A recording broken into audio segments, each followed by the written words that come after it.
This flabby brat actually wanted a fight. Darin took his measure while pretending to think it over. Soft was the word for him. No calluses marked his hands. Big surprise. Men like this didn't work for a living. "Beg pardon, my lord?" "You scuffed my boot. Wipe it off." His breath carried the mingled smells of wine and spiced meat. The least capable member of Darin's crew could gut him like a deer. But we don't have time for that. Darin made his voice cheerful. "Can't say I see it, my lord." "It's right there." "Never did have the best eyes, but I'll be certain to have them checked." A wisp of a girl in a silk and taffeta gown tittered with laughter behind a tiny hand. She looked barely of an age to be husband shopping, but the gems encrusting her bodice could serve no other purpose. Darin's fingers itched just looking at them. Yet another high-born. So that was why he was putting on this display. Sure enough, the man's cheeks reddened even further. "Are you mocking me?" "Wouldn't dream of it, my lord."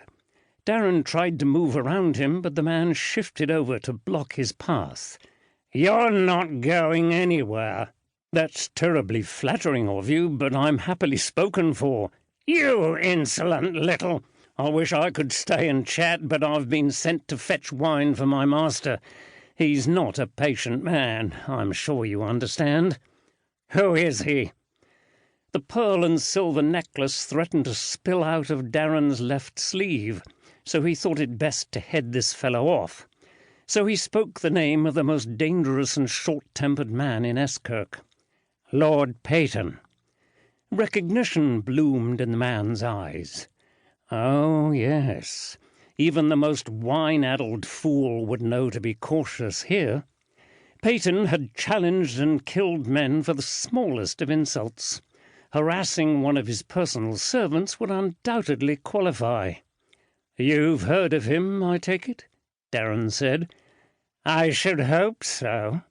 The brat wore a smirk that stabbed unease straight into Darin's belly. "After all, he's my father."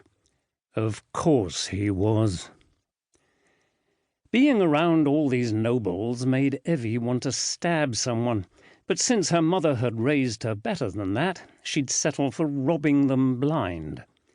She glided between the embroidered frock coats and opulent evening gowns, trying not to look at any of their faces. Better to consider them strangers rather than the holders of names she once learned on her mother's lap.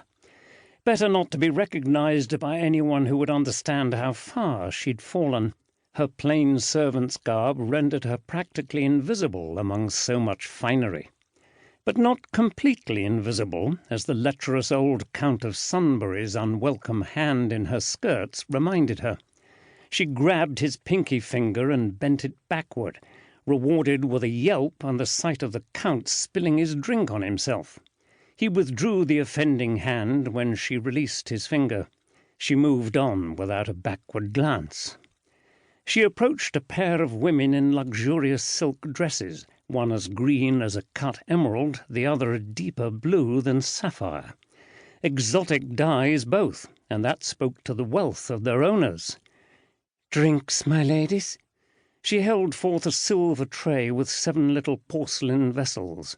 A few brandies, a cognac, and a small assortment of other spirits. Fine offerings by most accounts, but both women refused. "Come back when you have dream wine," said the one in green. Always with the dream wine. Evie couldn't fathom their obsession with something so expensive yet so fleeting. She dipped her head as they expected, then brushed her fingertips against the woman's side. What a lovely bodice! She slid past, plucking 2 emeralds free and dropping them into her sleeves.